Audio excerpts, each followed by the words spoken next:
The accounts of a certain particular entity are some of the most disturbing reports one could ever examine. The encounters with this entity have dated back centuries and have been permanently penned into various historical documents. Each culture or area that encountered this being had its own name for it. The operator, the tall man, even master. Today, it is most commonly known as Slender Man. In recent years, it's actually been a phenomenon that's been taking off, and it's been pretty viral. It's even gotten to the point where the legend has its own video game being developed for it.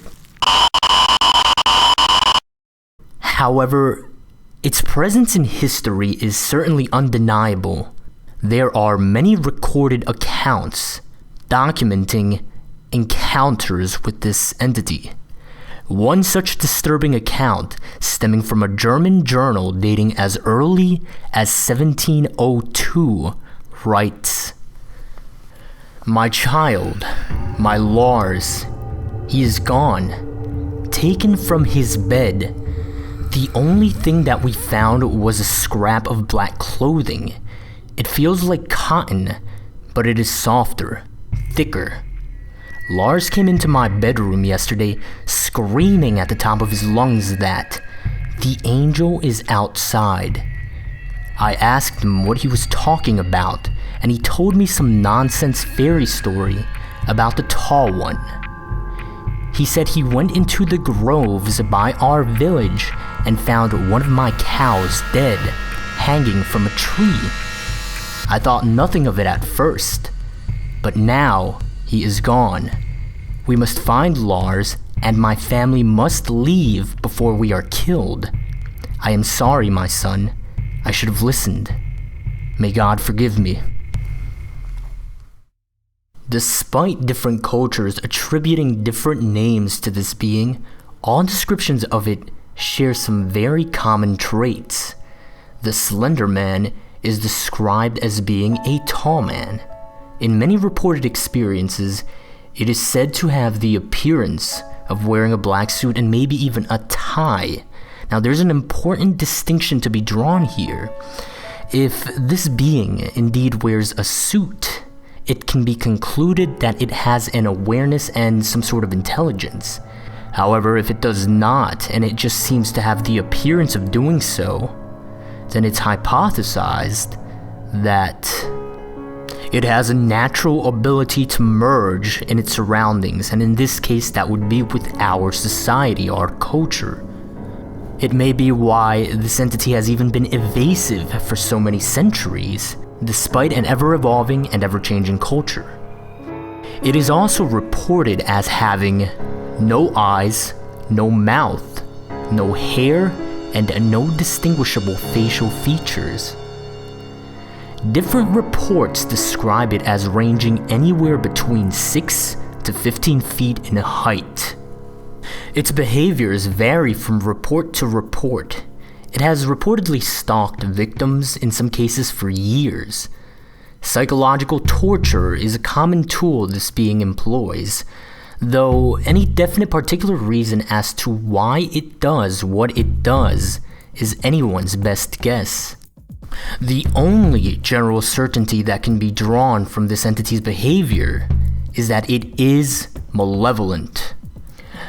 Now, there was actually an interesting list compiled which described potential traits of the Slender Man. This list was compiled after there were a number of burning buildings with unknown causes that had several deaths and a few surviving witnesses. Now, these traits are listed in a sort of chronological order, and this is what that list says. Slender Man will find interest in a victim for reasons unknown. It would then contact the victim, and if it is a child, it'll present itself as friendly. The adults he stalks have a common trait. They have all been through a terrible tragedy in their life, even if the tragedy was made by Slender Man directly. If the victim is an adult, it would stalk the victim for long amounts of time, causing what is known as slender sickness. Now, slender sickness causes massive paranoia, nosebleeds, nightmares, hallucinations appearing only to the sick person, and many other dangerous symptoms. Eventually, and this is where it gets disturbing, eventually it would abduct the victim into whatever nearby forest there may be, where they would be killed. In messy cases, it may remove evidence of its existence by causing fire of their home, place of work, or school. Now here's one of the more recent findings about Slender Man, and this can get pretty disturbing. Slender Man uses, or is at least thought to use, what are called proxies. Now these proxies, they are people that behave in really strange ways. Oftentimes it is described as if they behave in ways that make them appear as if they are possessed. It is a kind of psychosis. However, it is unknown whether this psychosis is simply them speaking for themselves, or if it is actually Slender Man pulling the strings. In its most generalized form, you can consider these proxies insane individuals that are apparently under its control or influence. Now, this is because these proxies tend to act based on what this entity might want or need, sort of like servants. Now, the idea is that these people do all the physical interaction for it. Quite significantly here is the idea that they might even destroy or even leave evidence for it. They may even serve as sort of a communication medium, which is really disturbing considering the potential forms of media that they can communicate through.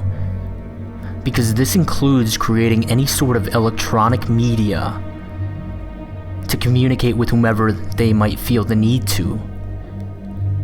So it might be possible that there are videos or files out there with communication from it.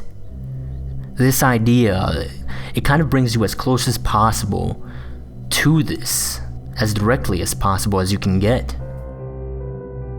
One final point, you cannot choose to be a proxy. There are reports or accounts in which people have tried where they've wanted to, but it doesn't work that way. In short, it chooses you, you do not choose it. And that, I think, is probably one of the scariest aspects of this entire thing. Apparently there are organizations tracking it, however not much is known about this as one would suspect. In fact, it's even to the point where one of the organizations is literally just called the organization. It's been given aliases such as Optic Nerve, the Unknown Organization, the Bureau, and even the Anti-S-Walker Unit. But all in all, it's just an unnamed organization. One report states that there was an interview with a detective. This detective did not state where he worked from, he only stated that they were based in Washington in the United States. Based on these reports, it is known that the organization pretty much knows about as much as we do when it comes to the Slender Man. However, some extra information includes that they refer to Slender Man as a serial killer whenever they are talking to civilians. They have been researching this entity for many years. They believe he has killed and that he's active throughout the nation, and they do not know how to neutralize him.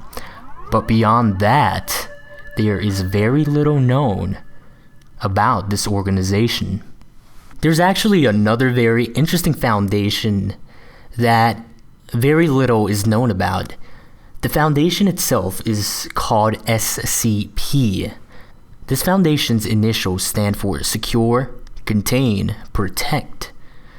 What they essentially do is they find anomalous objects that are considered not to belong in physical reality or in nature, and they contain them because these objects might be seen as a threat to the stability of our existence. The items they contain are actually referred to as SCPs, and this foundation has actually contained an SCP that is often thought to be the Slender Man because of its nature and the way it works. This SCP is called SCP-582. Its alias is Bundle, and here's a description directly from the SCP archives. SCP-582 is an adaptive, self-propagating meme in the form of an entity most often referred to as blank. It's blanked out. SCP-582's primary ability is passive reality modification. Any fictional account written about SCP-582 will become a factual record of a manifestation of the entity in which SCP-582 will carry out all actions attributed to it in the narrative. These manifestations will happen at whatever time and place is specified. If no specific location or time is given, the manifestation will occur at any opportunity that will meet the narrative's criteria. Now here's what's really interesting about how they are handling this, and for this reason we are here in the video solely referring to this SCP by a factual name in which no narrative can be established. This is how they're handling it. It says, all major internet search engines are to be monitored for any references to SCP-582 under any of its known names. Copies of all media relating to SCP-582 are to be stored in Secure Archive 582. The original sources of these materials and all records regarding the individuals responsible for the creation of such are to be expunged as outlined in Document 582-RP. Now here are the specifics of how this relates to Slender Man. This SCP has been noted to share some abilities as Slender Man. For example, it appears or disappears at any place or at any time. But according to the SCP Foundation, Slender Man does not exist. And that's probably one of the more fascinating reasons. In the past decade, there have been increased reportings of encounters with the Slender Man. There is one interesting connection to note with another reported entity known as the Rake. Now, the Rake gives off what is known as sigma radiation. This is a type of energy signature that was unknown when it was first discovered, and it's still under investigation. This energy signature is not exactly radiation, but there was no other way to name it. It was something that was unknown. It was something new. And so sigma radiation was given as a way to label it and to identify it. This was found in the bloodstream of victims of the Rake. What's interesting here, and its connection to Slender Man, is that Slender Man, in one or two cases, maybe a few, left behind what was a sort of fabric, a piece of cloth.